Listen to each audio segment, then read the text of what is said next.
Okay, I will need the first slide, please.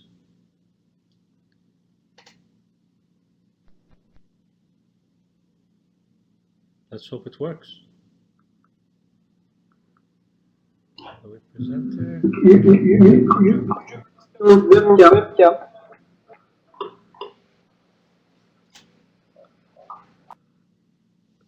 Fantastic. Everything is going?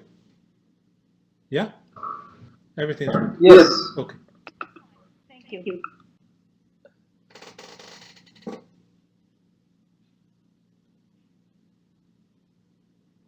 So, as I was mentioning to you, a friend called me 2 days ago to ask if I was in Istanbul because she saw that announcement of tonight's lecture. I told her jokingly that I am always in Istanbul. And perhaps it's more about my state of mind. But the conversation did remind me of that scene from the famous Michelangelo Antonioni film, Blow Up. I don't know if any one of you has seen it. When Thomas, the photographer, the protagonist, walks into a party in London and runs into a friend, Verushka, who is visibly on drugs, completely stoned. And he asks her, I thought you were supposed to be in Paris. To which she responds, I am in Paris. Now, I tell you, I am not stoned, but I am in Istanbul. I am always in Istanbul. Where you are is really a state of mind. And for that, I just wanted to thank you again for this kind invitation to bring me back among friends and to this beautiful city that I love so dearly. Over the past 10 years, I have had the honor to speak in Istanbul several times in different venues. And every time, and maybe because it is out of love, I have tried to present something new, something different, as I will tonight. Most of my public presentations over the past year have been understandably either related to the pandemic crisis in architecture or related to the Venice Biennale or both. But Neslihan Hanım, your kind request to speak about my personal work was very refreshing, a gesture of generosity on your part. So in response, I want to dedicate this talk to an obsession, a most personal, yet probably most universal one, an obsession with the sky, which has unfolded in previous lectures here in Istanbul, but today I present an aspect of it which is completely new, something that I'm working on, something that is a thought in progress, work in progress, but I would like to share it with my Istanbuli friends for the first time. Let's begin. So here I am in Boston, here I am in Istanbul, I'm with you. There are many reasons why we acquire obsessions. I will not get into the personal ones as to why I'm obsessed with the sky, and maybe I will never know. But I can tell you certain attributes that I am fascinated by that I think are qualities that we can bring to architecture one way or the other. And I feel that they are very important qualities that architecture could benefit from. The first quality is that it is blue. The second is that it changes color, but somehow remains the same sky. The third quality is that it is big. And the fourth quality is that it is empty. My lecture tonight will focus primarily on the question of its size, its scale, and how that is going to affect or inspire certain attributes that architects can explore. And thus the title of tonight's lecture, Closed Figures, Open Configurations, is related to that quality of bigness that generates a very different approach to composition and to organization. Let me say outright that tonight's lecture is very much about formal composition, an aspect of architecture that we, for some reason, talk less and less about. But maybe in the cocoon of the pandemic, I have gone back to it much more than I usually do, and I've spent a lot of time thinking about these compositional attributes, which is what we really do most of the time, but for some reason we talk about very little. The blueness of the sky is actually a topic that I explored in a talk first at Istanbul. It was during the rencontre on Le Corbusier that I spoke about specifically the ultramarine blue that he uses in his work and where it comes from. This is the famous ramp in the Villa Savoie, and just as it arrives to the Piano Nobile, you notice it has two blues, a light sky blue and on the other side an ultramarine blue, which is a very recurring color in the work of Le Corbusier. Here it introduces depth to a space that is very narrow and anticipates a kind of dimension that he has yet to introduce in that room, which is that of the outdoor space. And here that color is used again in the boudoir of Madame Savoie, where it begins to extend the exterior to the inside and confuse surfaces with depth. Somehow that color has an ability to create depth. And that color appears very strongly in the Voyage en Orient, which the trip that he took through the Orient and brought him to Istanbul in 1911. During this trip, he becomes very fascinated when he arrives in Istanbul with the way that the city is always on the horizon, even though his previous visits to cities brought him into a city with a space without horizon. In Istanbul, he's fascinated, at least in the sketches, about how that effect of horizontality, distance, is still present in the density of the city, and it becomes the dominant theme of all of his sketches.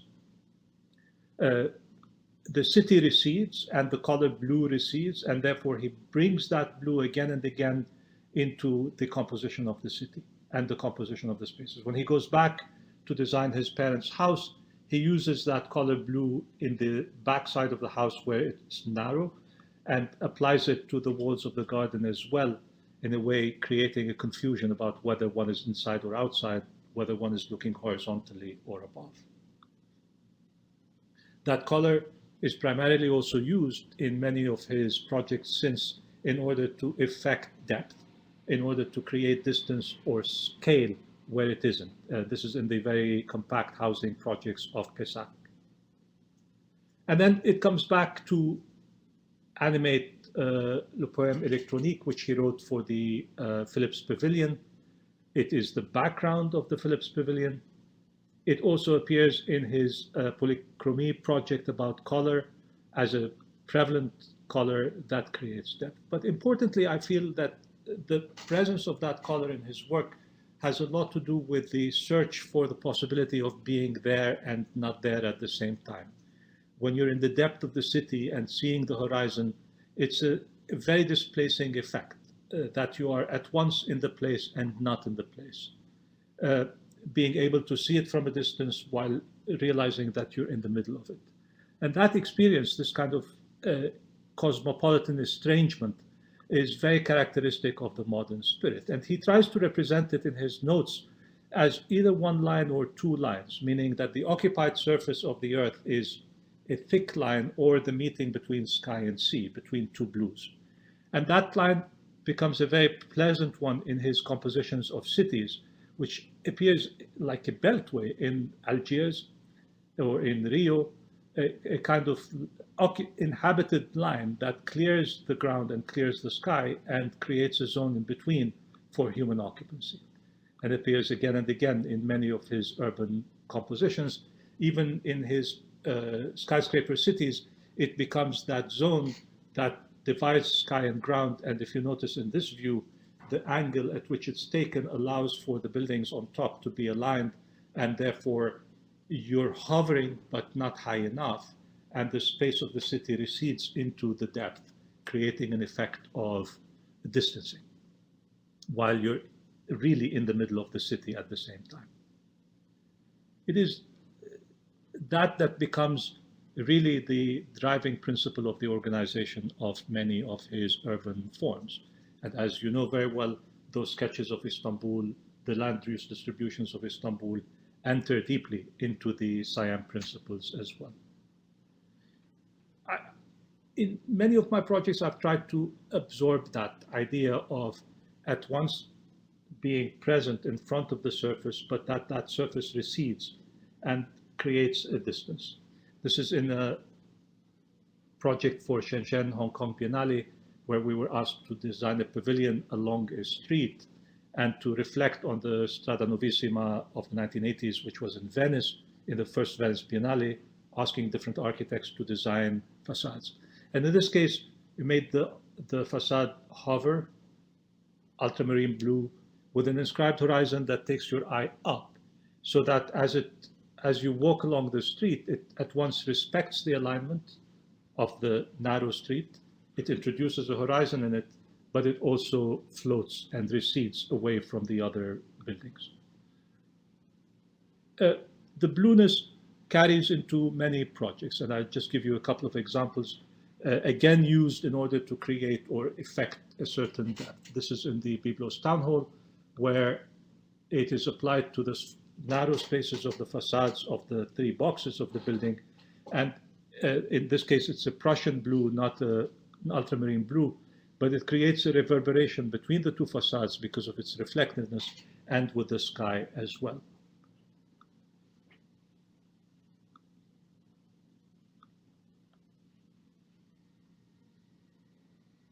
Actually, the darker the color, the more reflective it is, and therefore it allows for that play of being at once a very present color, even though it's not the color of the sky, but a very reflective color of the sky, as you can see as well.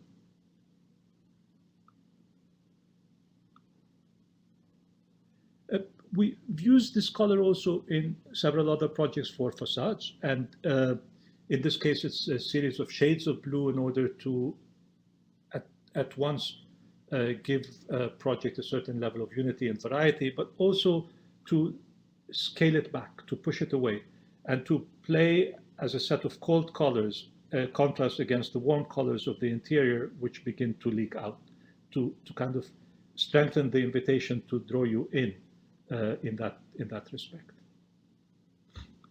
And you can see that contrast between the warm and the cold colors here, but also in this moment of entrance where the warm colors draw you in, and when you're looking from inside out, the warm colors block you from outside. It's a very strong effect play that the colors have.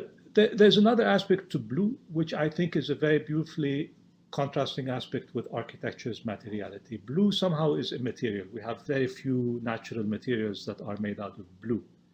But in this project, which is a set of beach houses in Lebanon, we used the color blue with a kind of Brazilian stone, which appears when you open the facades of the pool house, and it becomes a backdrop where you were expecting a wall. It creates a kind of texture and depth, but a very immaterial one because the color itself has that very strong effect. It dissolves somehow the materiality of whatever you're working with, including stone. Let me move to the next attribute of the sky. As blue and present as it is, as kind of eternal as it is, it does change. It changes every minute of the day. It changes according to the time, the sun, the weather, the altitude, location. It has an ability to change, but to remain the same. That kind of universal presence that is always very changing is a quality that I think architecture could aspire to acquire, rather than be a bit too fixated on its locality, on its specificity. In that respect, and this is again another talk I gave in Istanbul, I think a year ago, I evoked the cyanometer of Alexander von Humboldt, who was 19th century explorer, geographer, scientist, who during his expeditions to Latin America would carry with him a lot of equipment and notes to account for the population, the flora, the fauna, the topography, the geography. But he also would carry with him a device which he called the cyanometer, where he would measure the blue of the sky. It would be made out of 53 swatches of different shades of blue. And he believed at the time that the blue changed according to the humidity of the sky. of the location. And so it allowed him to specify a particular blue to a particular location based on locality. A very beautiful idea that you measure every attribute of the place, of the earth, of the population, of its history, of its geography, but you also measure the blueness of its sky as being something specific and peculiar to a locality. I've always thought that even though this technique was ultimately abandoned because they realized that the blueness is not just about humidity, but about other elements in the sky that change that ultimately make this measure imprecise. But the idea that your location is a relative blue, 1 out of 53, which you see within a spectrum, could be something that architecture could aspire to provide to a place. And this is a quality that I tried to carry in many of the projects, that they are at once universal but specific enough to be only grounded, only relative to the place, as they link to much larger presences, much larger geometries, much larger geographies, if you wish, as well. And here in the Town Hall for Byblos, again, it's a repetitive geometric form, but that begins to adjust for the sun, for the geography of the site, for the cadastral spaces. And it's on an exchange of a highway, something as generic like that. There cannot be something more generic than that. And yet it tries to create a certain level of specificity in relationship to the city, the views to the sea and the mountain, and the level changes in the city, so that it is very well calibrated in order for it to create a space underneath it, a barrier from the highway, but a level of visibility from everywhere, so that it works as the anchor, as the town hall, as the monument of the city as you're driving by it. It has a kind of monolithic, generic lack of identity at one level, but a very specific relationship to the ground and the terrain at another. And it creates, again, a kind of space inside, which is, it can be anywhere, but it has to calibrate a lot of factors that are very specific to the site in order to create this universal space. And you can see it here in its repetition as a form that suggests a seriality, suggests a kind of endless highway effect, but at the same time is very much anchored in the city. The same we did with the project of Tyre, the housing for the fishermen, where again here it picks up the very regular space of the land map of the agricultural terrain, but at the same time it distinguishes itself by certain specificities that anchor it in the site. And it's that calibration between specificity and the generic form, the universal form, that I feel the changing color of blue allows us to reflect or bring back into architecture and reflect on how we can balance between belonging to a universal language, which is architecture, universal formal composition, which is geometry, but also the specificities of the locality as they inflect on these forms.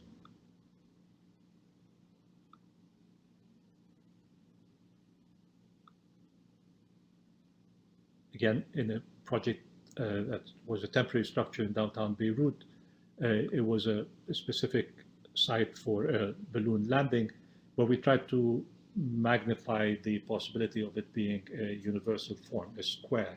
But the square adjusts in its geometry slightly in order to beat the topography, lift the ground, and in order to beat the kind of slightly distorted square in the shape of the parcel or block that it sat on. And in that it registers as much the universality of the geometries of the sphere and the square and the specifics of the conditions of the site. And it provides the opportunity for inhabitation at a scale which is at once a picnic or a birthday for a teenager, and also the connection through the balloon, but also through the geometry with a universal presence as well. We did this with this residential project, again, where you're dealing with a very difficult topography, very difficult materiality of the Earth, geology, and yet these forms appear as if they are floating, but many moves have been made, very difficult ones, in order to make that happen, cutting into the surface of the ground, creating sunken courtyards to make it appear as if they are floating. But these are very specific cuts that pertain to the location, the sun, and the topography. Perhaps the courtyard houses of Amshit are also even further in that vein, showing how, even though they are very generic squares, they have been oriented in order to capture the different views, not to block each other, not to appear too massive as a project, and allow for us to work with the ground in order for the ground to appear as if it is absorbing the architecture and allowing the architecture to be kind of almost, how can I say, generic, off the place, but not off the place, and also universal.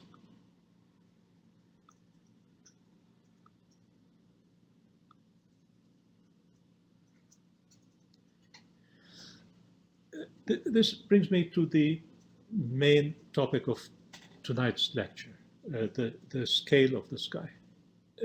The scale of the sky is not dissimilar to the scale of architecture, in that when you talk about a formal composition related to the sky,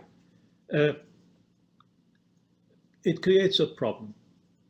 In our formal composition studies and language and syntax, we work with the idea that we're operating within the frame. Whether it is the Renaissance perspective models or ultimately after that many modernist techniques of composition, we still rely on the idea that we're working within this window or within a limited surface. And that we tend to look at it with one eye. We tend to look at it, even though with two eyes, to depth, but that the composition can be captured with one eye from one position statically. The size of the sky, the size of architecture, challenges us that way. We may tend to think of the plan as a closed figure, but the space in which we move is very much an open configuration.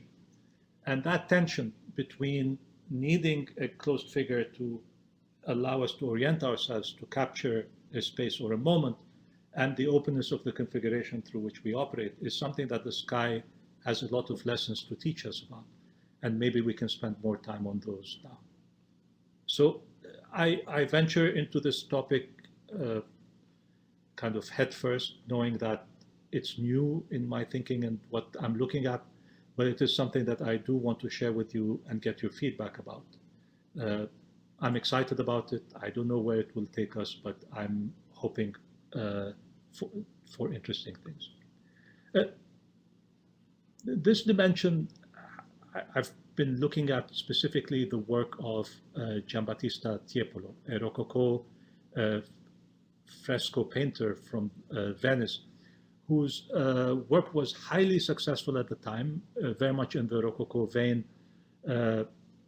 painting murals for churches, for palaces, for the aristocracy of Europe. It was seen as a kind of last moment of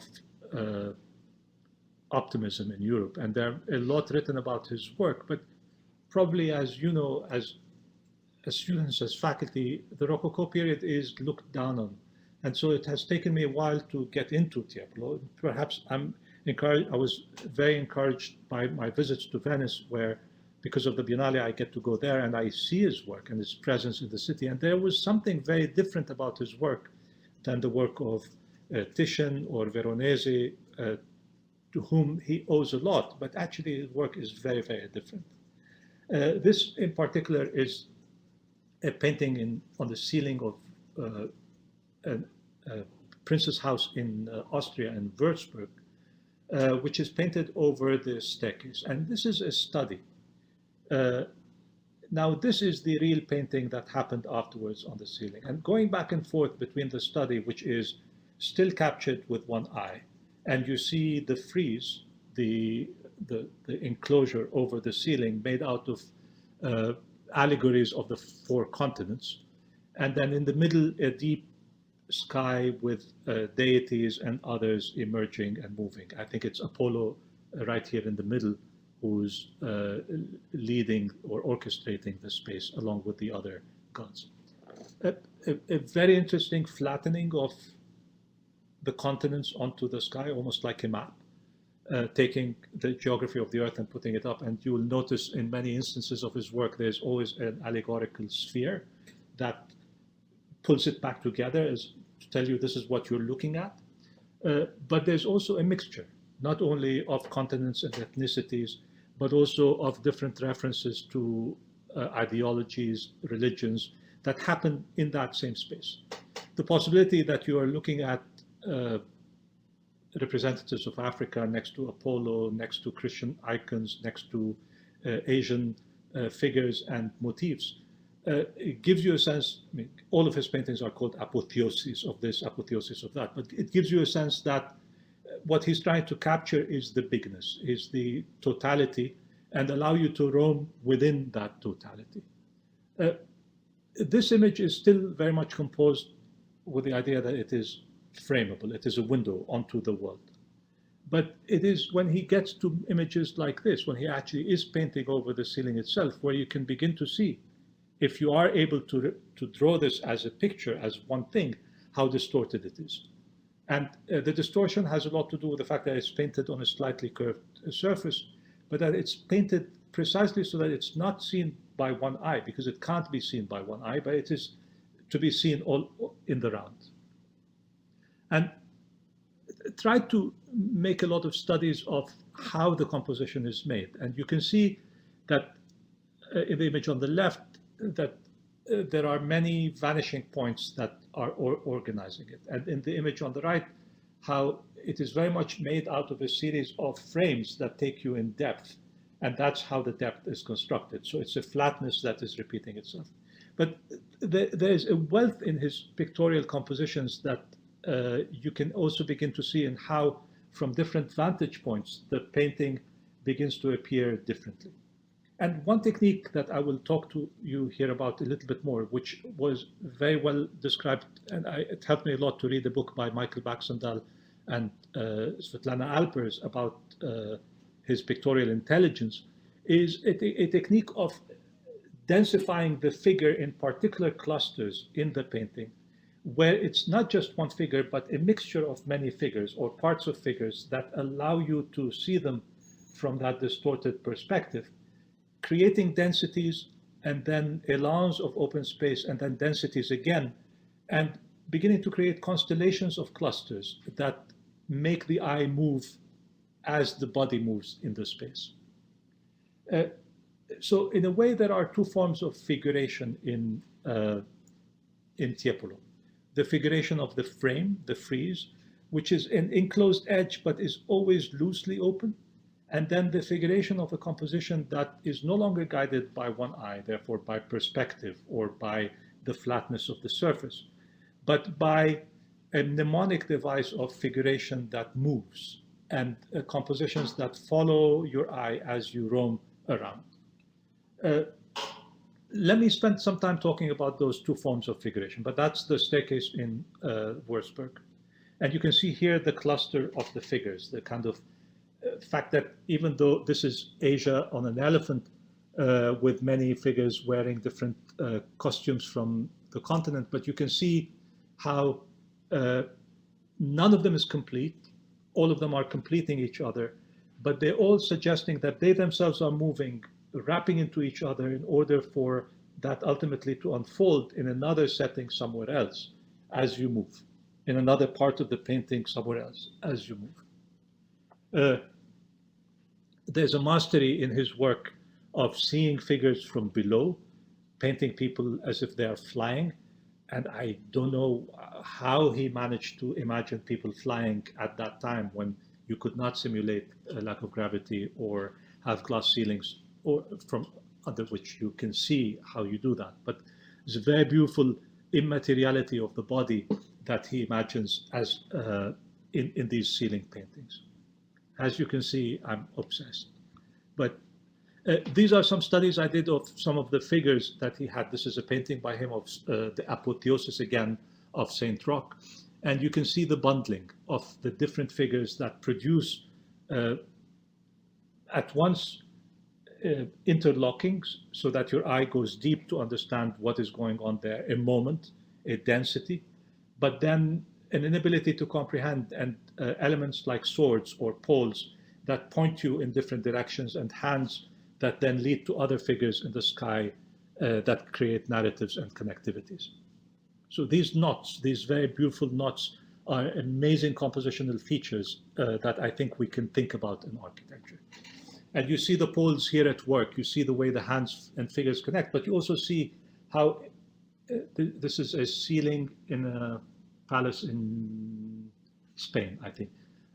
You see those very dense moments and then allowance of nothing, dense moments and allowance of nothing. But importantly, and this is something that I'm spending time looking at because I couldn't find it in Baxendal and Alpers, there is a sense in his work that the center remains empty.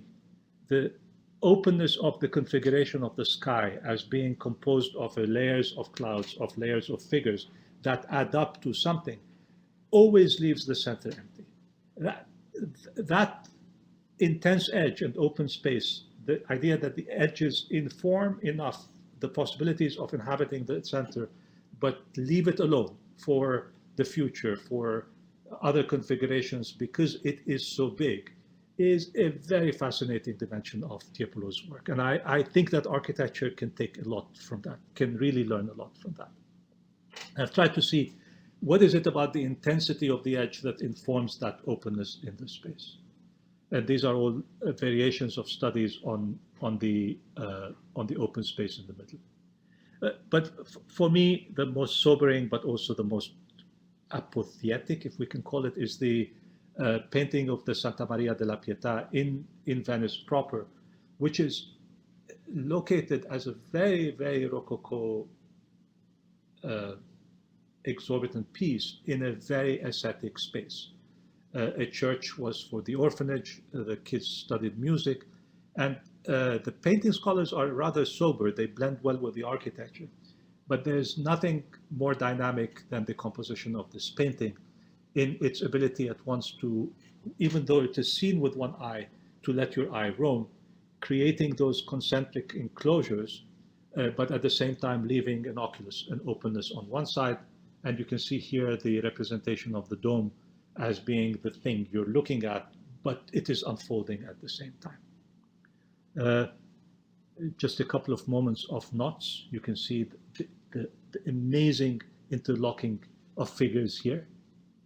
And then the openness of the sky and these very, very distorted figures of looking at an angel from below, from behind, but the eye is still able to comprehend it precisely because of the expanse, the élan of the space that allows that piece to happen.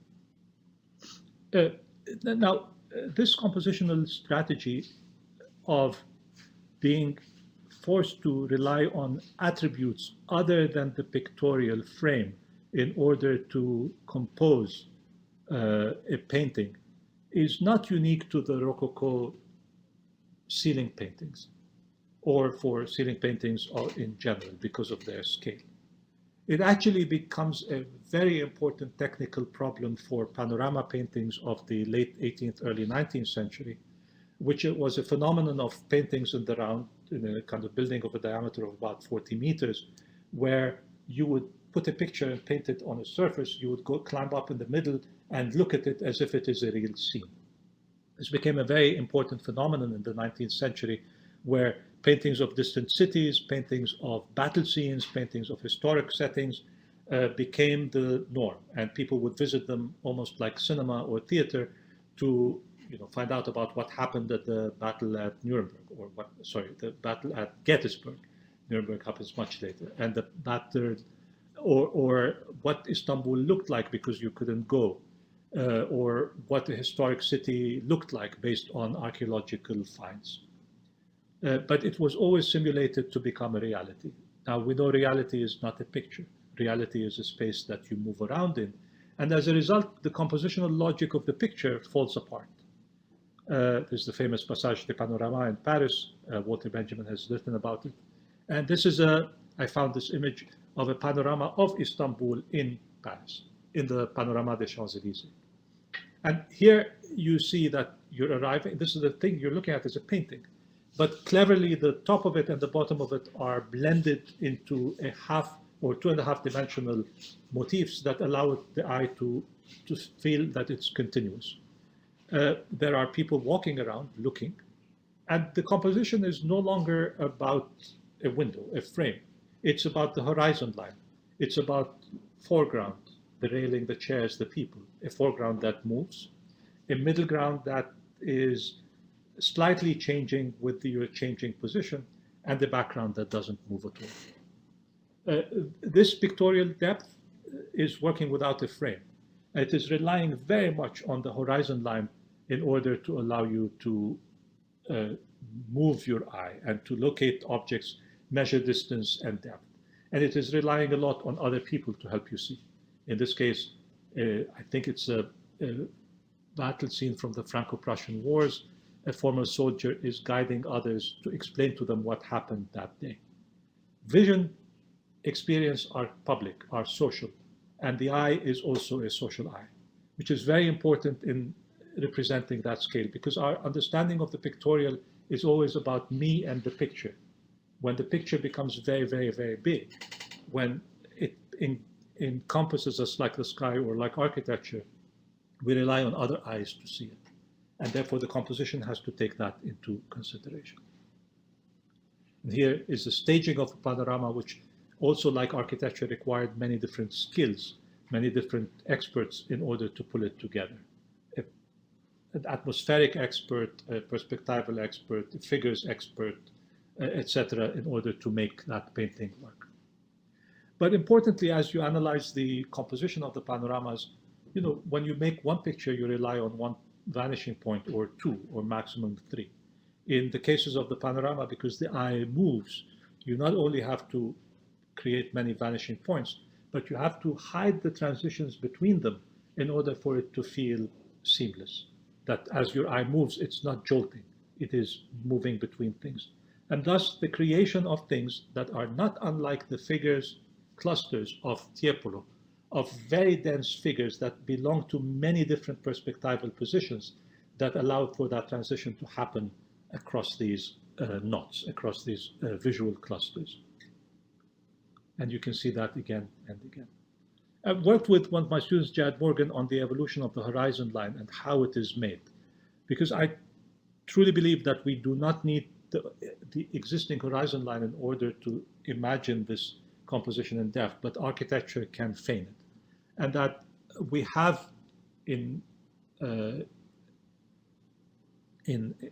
throughout history been able to compose the horizon into architecture. The work of Leonardo da Vinci in the way that the different landscape lines average out to create something like the horizon, in the work of Cézanne, where the objects themselves, even though they are in the foreground, create, as you cluster them, a continuity of the horizon. But you also, and I'm sorry I don't have a picture here, you can also think of Mies van der Rohe's horizontal symmetries that Robin Evans wrote about, where he positions the seams of everything at the level of the eye so that it feels like it's not just a fold between two slabs, but is really in the background, in the depth, as a horizon. Or for that matter, Carl Friedrich Schinkel, in the way that he uses panoramic techniques in order to inscribe horizontal lines suggesting depth and a limit of one space being the limits of one's vision. So the horizon is very architectural, I wanted to say. It's not something that we need to borrow from the world in order to define this endless space. We can construct horizons. And I try, even though many of the projects are situated in very dense settings, to bring the horizon in. And this is an early project which is never complete, but its horizontality has a lot to do with the fact that it's made out of a series of figures that had to be brought together, a series of different programs, each with its own edge, but then they start overlapping and sharing edges, and each relying on a very large space with a perimeter programmatic support, in order to give it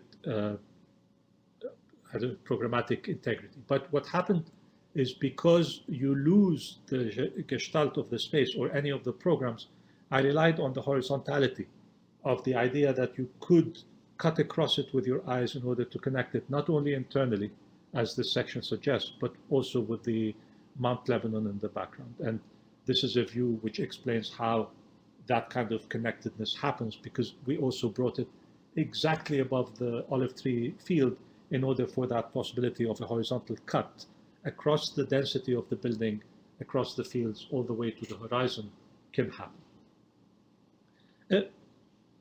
Let me say that I'm really inspired by other people working on this question of in semi-closed figures and open spaces. And I will not spend too much time talking about it, but John Berger, in his Ways of Seeing, writes a very, very beautiful essay about the idea of the field.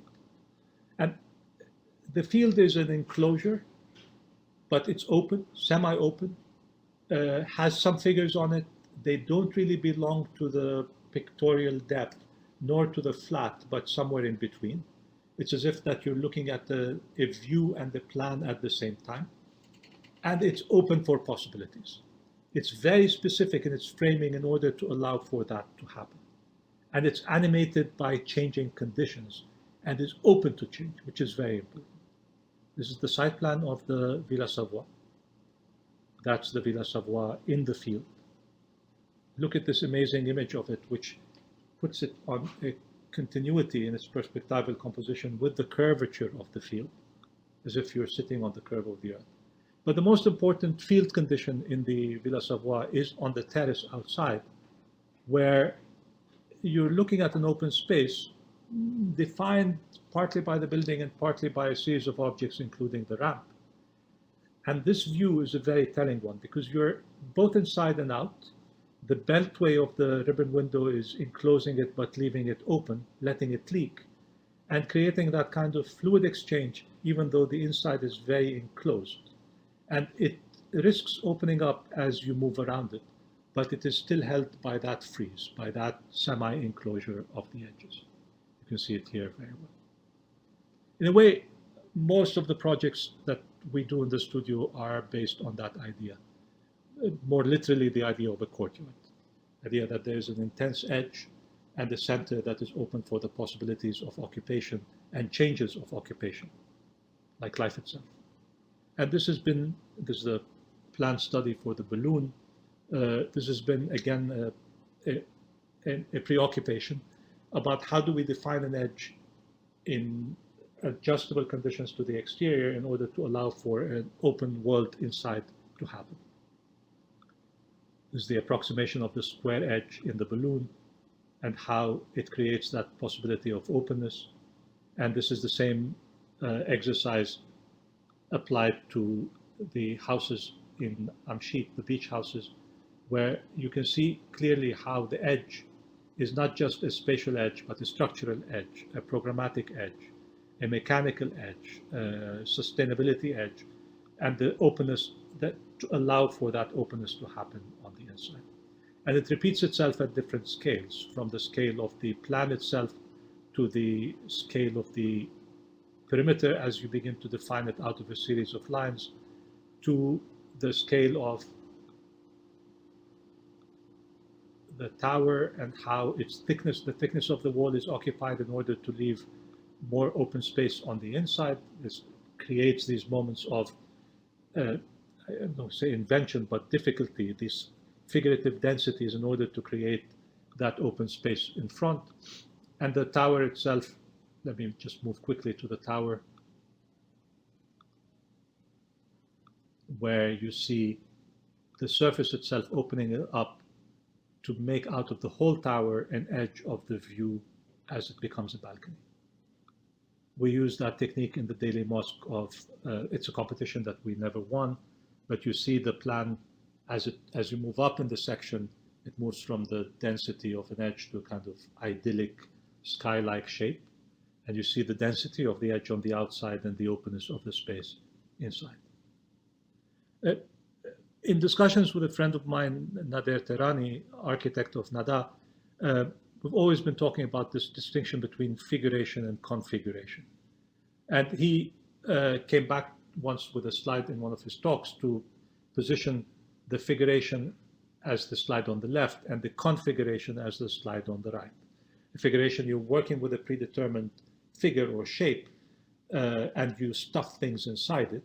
And then the configuration is where the pieces add up to a compositional logic that is larger. I always think that architecture is stronger when it has the capacity to do both simultaneously.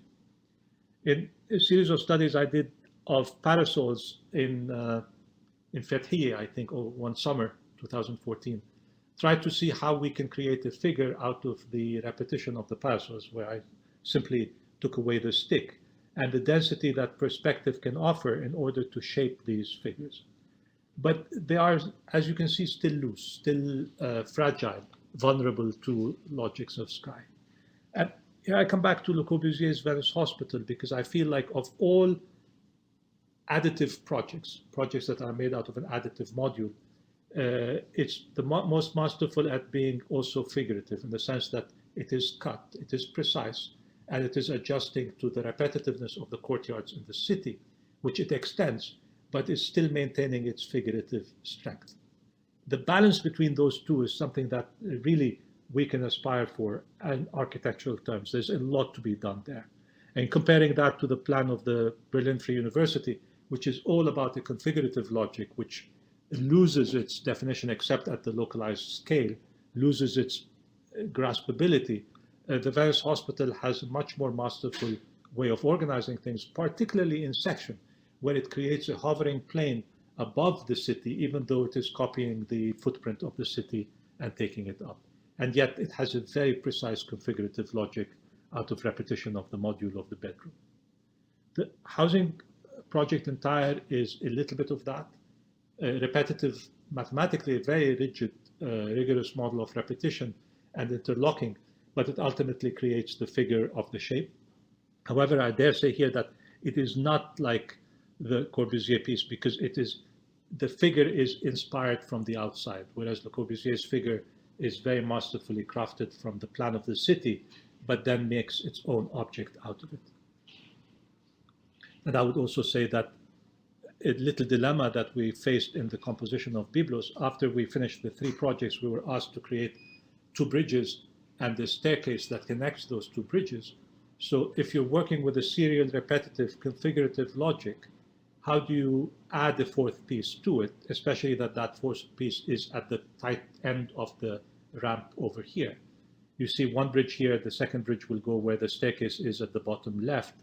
And the solution that we've proposed, and it's going to be built soon, is to add the bridge here, the second bridge there, and the staircase tower that becomes the 4th piece, but the completion of the figure, and blocks it into the site much more. That's the idea here. That's how it will look from the highway, and that's how it will look from the inside. Again, a piece of blue painted against the sky that at once anchors the composition, but pushes it into a kind of ad lib, ad infinitum against the city. These are the thoughts I wanted to share with you. There is a dimension that I'm beginning to think about a little bit more. And it is the idea that it is open and it is empty. This openness or emptiness of the sky has been a dilemma for artists for the longest time. When painters of the Renaissance, Francesco de Giorgio and others, were trying to master perspective and use its rigors to describe everything, they failed pretty much at the sky, because it does not adhere, or would not adhere to the logic of the sky, to the perspective. Slowly they started distinguishing between an atmospheric perspective and the linear perspective. But some of the exercises that they did in the sky have to do with the way that, in this case, in this particular image, it's empty. It's an emptiness in the space of the perspective. It's like a postponed extension of the perspective. In this case, even though they introduce clouds and they introduce something atmospheric about it, it is still an attempt to copy the linearity of the perspectival space into the sky. I feel the later Renaissance mannerisms and then the Rococo and Baroque mastered that much more. This is a contemporary of Tiepolo, who does this very masterful way of abstracting the whole thing into a frame, a window, figures that work their way from outside the frame, from the space, into the space of the painting, and leave the sky, therefore the clouds, open for possibilities of masterful composition themselves.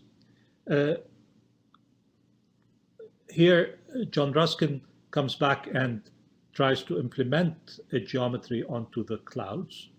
And we cannot talk about clouds without bringing Turner in, where the whole painting, the whole sky becomes a composition of clouds, which is a space that is at once outside the logic of configuration, but it becomes itself figurative. It becomes itself the signature of the artist or architect.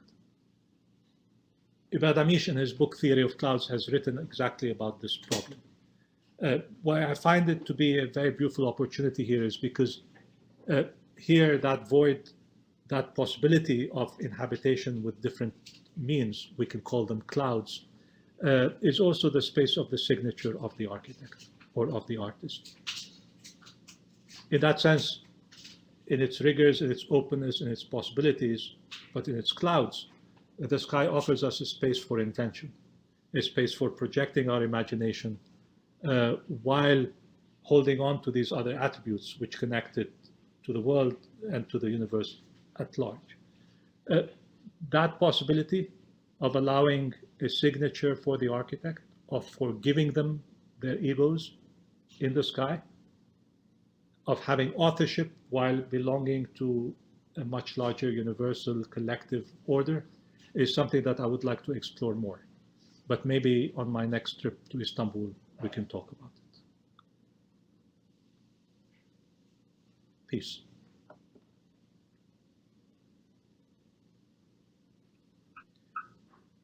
Neslihan Hanım, I'm done. I'm sorry I took a little bit longer, but I'm open to taking questions from you. It was a wonderful presentation.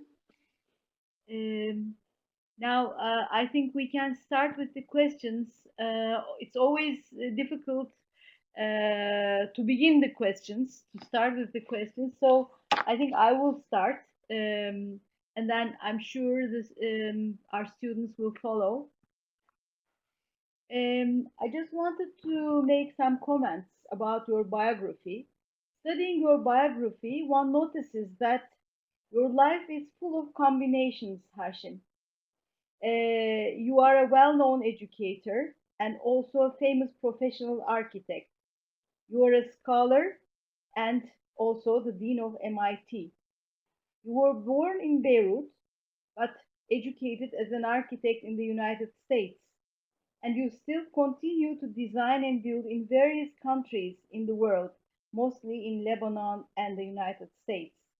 Your project types cover a broad spectrum from master planning to urban design, institutional and residential architecture to furniture design.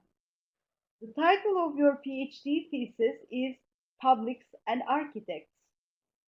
And as the curator of the Venice Biennale, which has been postponed a year, you have chosen the title, How Will We Live Together, which has gained a new meaning during the pandemic. I believe it's not an easy life, but because it's full of challenges and confrontations, but I believe it's very rich and lively at the same time. Would you like to comment on these observations?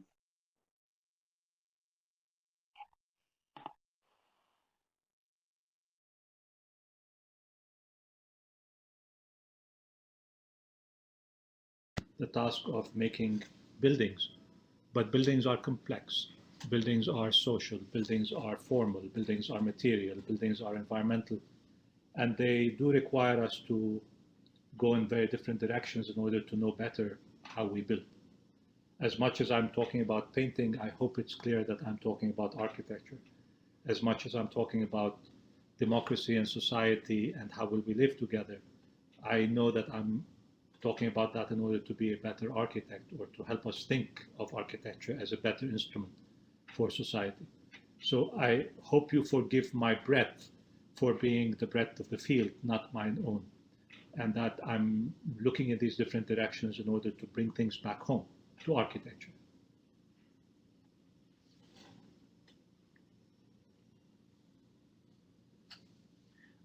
Maybe, oh, sorry. I think we should start the screen to get the questions, Emrah.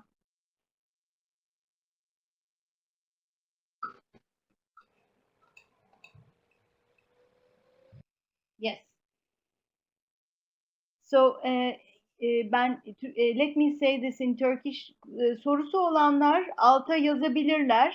Türkçe de yazabilirsiniz. Ben İngilizceye çevireceğim.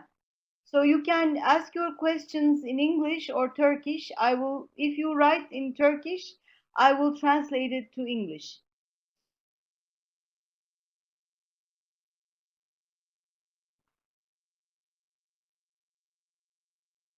How can we active your? Can you hear me? So the question is, how can we take an active role in the Venice Biennale? Baran, thank you for the question. Usually when it's normal times, the Venice Biennale has workshops and summer programs where many students can take part in them. So far, we have not yet started crafting the summer programs. I have a sense that they will be happening, but they will be happening in the fall of 2021. So between September and end of November 2021 is probably where we will be working on a lot of workshops and programs for students. Obviously, many students are already through the different projects that have been prepared for the Biennale involved, but as a kind of general involvement, we will be organizing weekends on architecture, which are seminars and symposia, and there will be workshops by different educational programs affiliated with Venice that will be announced soon. Thanks for your patience. We haven't yet figured out what to do because of the pandemic.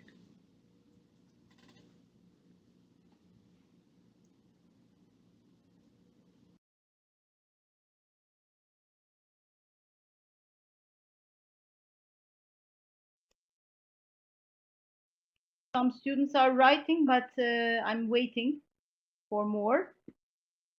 More than one student is writing at the moment. Yeah. There is a question. Maybe you can read it yourself.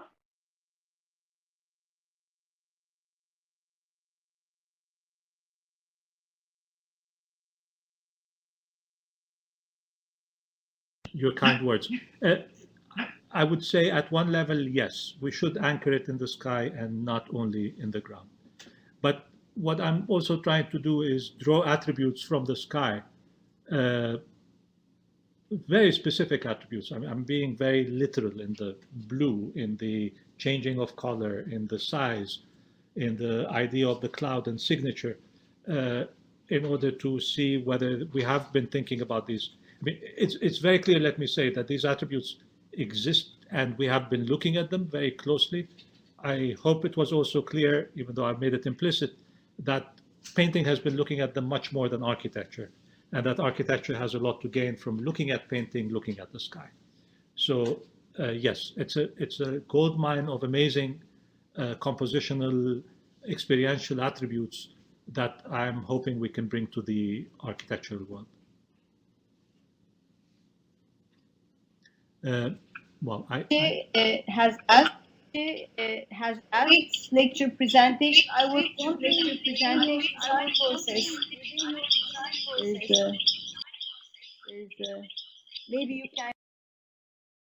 There's a question from Aisha about darkness. I have not been thinking about it carefully yet. Aisha, if there's only one place where I brought the darkness into the daylight is in the Prussian blue of Biblos. And there's an interior moment where we replicated the color of the sky in a very, very bright space, a nighttime color as a kind of a contrast of experiences of blue. But I do need to think about it more. I do need to talk about it more. Yes, you're right. Thank you. There's a second edition of which published, but please let's just read. I cannot find any. Okay, I cannot find any copies either. That was a book that was printed in 2002, and then the publisher stopped that series. And if I can ask you please to help me by calling on Prestel and saying, please publish a second edition. I've tried, it didn't work. So maybe coming from you, it would help a lot. This is for Sehun. Haluk, thank you for instance. You mentioned that you intend to preserve the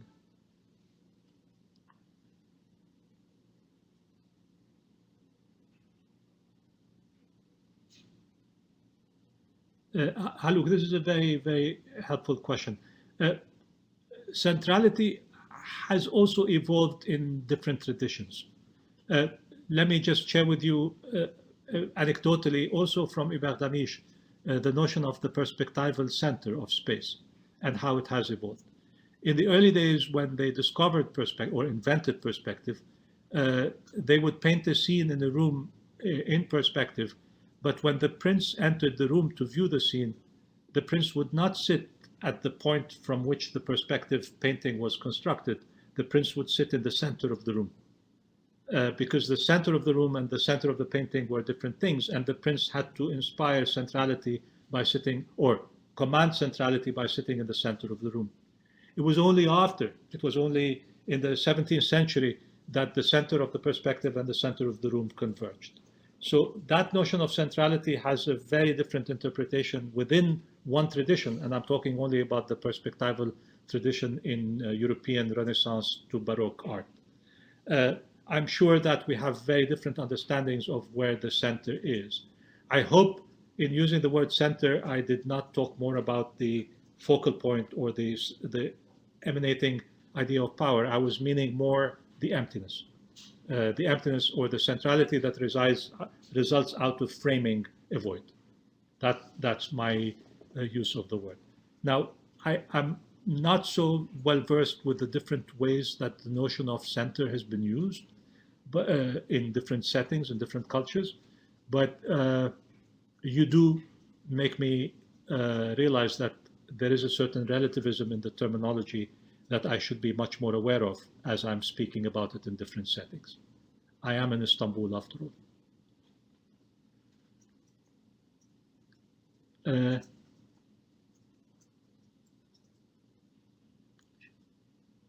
Aisha is coming back to talk to me about the dark. And Aisha, I want to tell you, there's a beautiful thing about black, because in mixing colors, it's the presence of all colors. In mixing light, it is the absence of all light.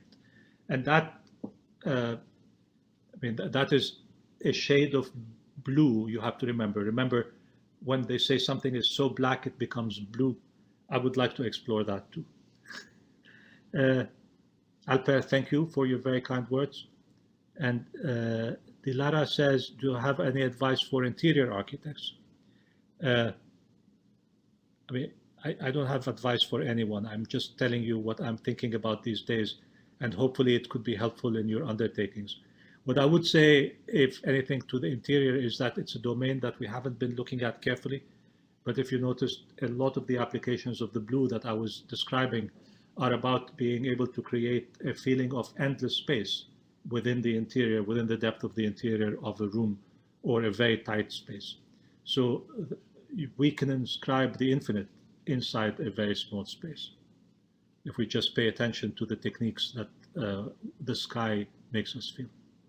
How do you start a project, Aisha asks? Is it a more conceptual approach like Stephen Hall and his watercolor? Is it more by making massing models to then carve out? What would you get stuck during the design? Oh, we get stuck all the time.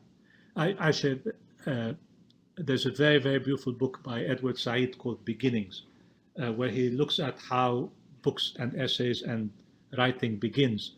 And in it, he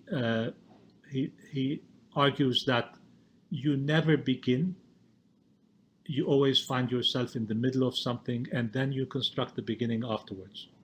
So the beginning is a kind of constructed part of entering into the process. Thus, the configurative logic, right? I mean, the configurative logic has a lot to do with the idea that you build the rules slowly out of testing set of pieces that come together, and as they become thicker, and you know that from every design process, your ability to maneuver yourself as a designer gets limited by the very rules that you accumulate along the way.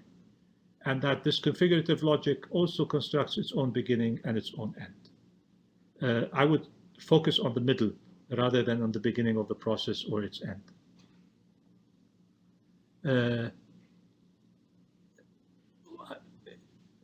Neslihan Hanım, can you please guide me? Because I think many of the questions are sliding up. So you tell me which ones you want me to respond to. There is an echo in my voice, so I'm kind of trying to control the situation, but I will explain. I will tell you now. One of the questions, you gave 4 dimensions of sky to us. When was your first moment that you were aware of the sky and its dimensions? 4 can be developed to be many more. I mean, if you notice when I talked about blue and its change, and when I talked about closed figure and open configuration, these are, it was just the construct to prepare the lecture. There are more attributes than 4. I would also say that my awareness of the sky began in a very simple way. I became very, very fascinated with courtyards. And as you saw, all of my projects are courtyards. And when you design a courtyard, the only view you have is not this way, but that way. So the sky became very present, and I had to pay attention to it. It was a consequence of another fascination, another obsession, which is a topic for another time. Haluk Bey asking this question. This question. Your design practice seems to benefit from both analog and digital methods simultaneously. How would you assess the role of drawing in the present and future of architectural practice? Tough one, huh? I think of different techniques of representation differently. Sometimes it's circumstantial. I'm sitting at a table and I need to draw something, and I draw it because I don't have the laptop. Sometimes it is compositional. Sometimes it is specific to a certain technique. For example, when we did the landscape of the houses in Amshit, because of the need for parametricizing the landscape in order to take into consideration views, heights, and sun orientation, we couldn't do it without Grasshopper. I drew it by hand, thinking that this could be how it is, but its precision happened in Grasshopper. But sometimes you start with an idea that can only be represented in Rhino or in section, and then you begin to reflect on its attributes. Many of the watercolors I shared with you about projects were done after the fact, not before, but some of them were done before. Some of the sketches were done before. So I do not, I mean, this is a very important question, but in terms of method, in terms of rigor of method and linearity of method, I don't have any, how do you say, words of wisdom to share with you. There are many architects who have been contemplating and thinking about that much, much more. And there are many architects who are by far more ambidextrous, more erudite in different techniques of representation, and they use them very well together. I can name Herzog de Meuron as being a group of architects who are not ashamed to, in one project, use 100 techniques of representation simultaneously, but they do it very, very well.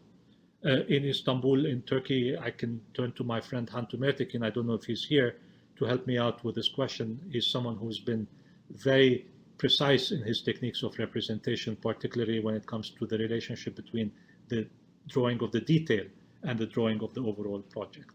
So these are amazing questions you're asking me, and they are truly related to the problem of formal composition. because we, after all, in architecture work allographically, meaning we don't build the building, we make the drawings, the annotations that then lead us to the building, and therefore the value of these drawings is hugely important, hugely important.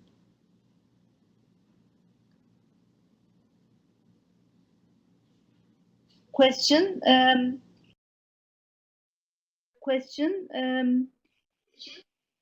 You were inspired by sky, and sky is simple. It's, as you said, blue, but big and big. How challenging it was to create a big and endless space.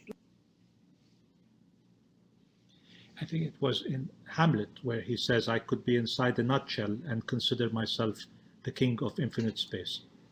And I do feel strongly that if there's one person who does that in an amazing way, it's Mies van der Rohe. And if there's a space where this happens the best, it is in the Barcelona pavilion. When the pandemic is over, read the essay by Robin Evans on horizontal symmetries in Mies, and then go see the Barcelona pavilion. You will believe that we can create, inside a nutshell, infinite space.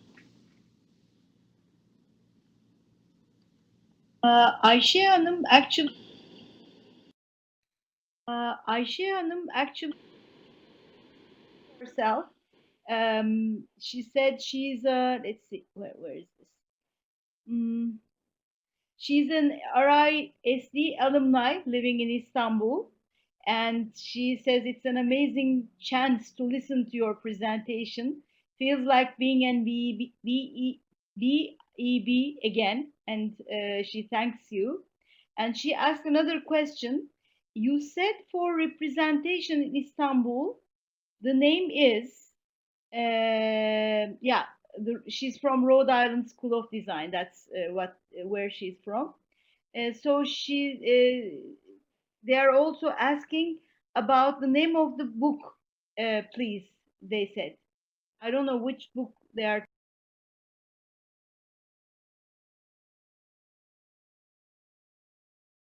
Before, and RISD gave me my eyes. So if you have been to RISD, you know what I mean. I drank the Kool-Aid, as they say here in the US. I forget, I wasn't referring to a book. Was I? Sorry, Aisha. Maybe you can email me offline and we can continue the discussion. You were talking about Said's beginnings. I think you were talking about that. Said's beginnings. I think maybe they are asking about that. Oh, yes, okay. And thanks, Melik. Thank you very much. We have a bibliographer among us. Thank you, Melik.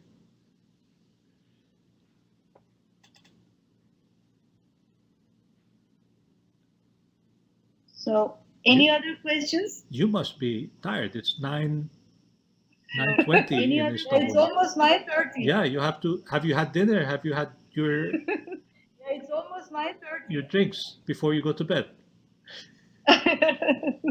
Thank you very much for staying up with me. Haluk says, I teach architecture. They don't want to leave. My institution is known for a traditional institutions of the methods. How do you see the role of hand drawing in education?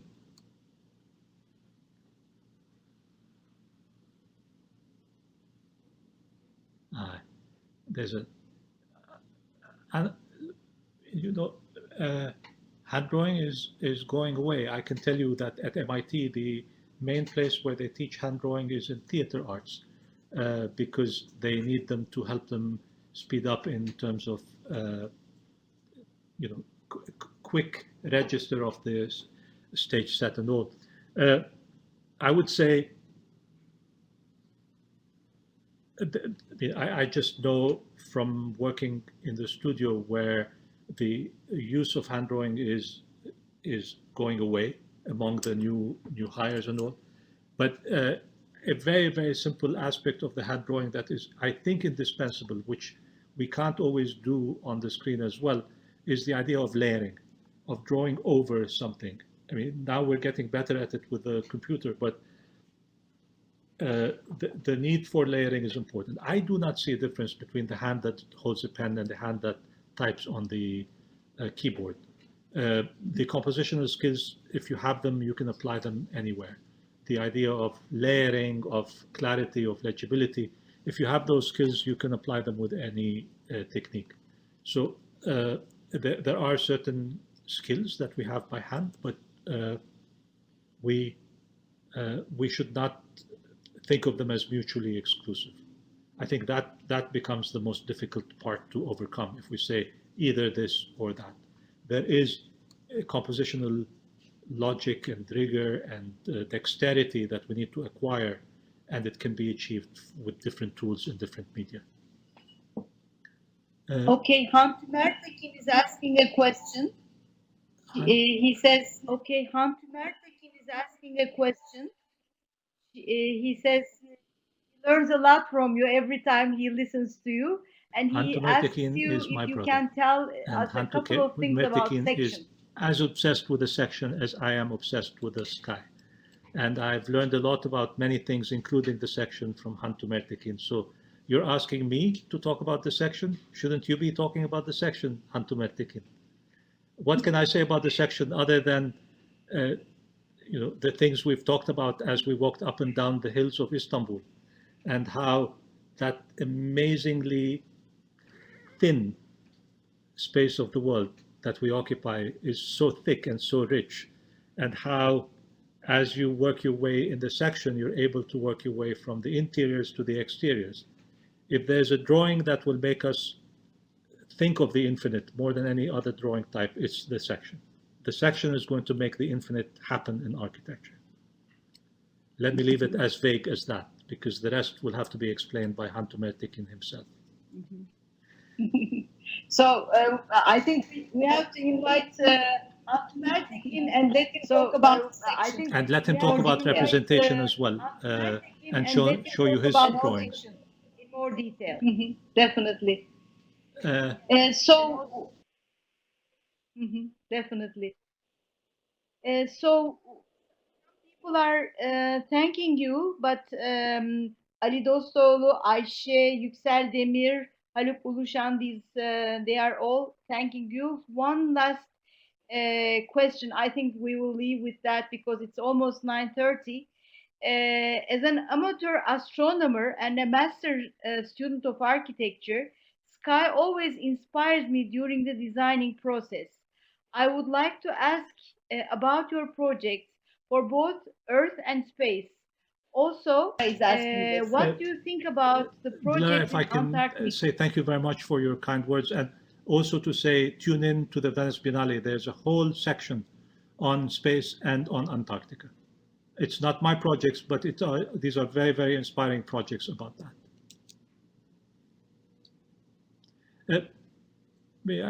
You make me feel like I don't want to go, but I have to go to another meeting.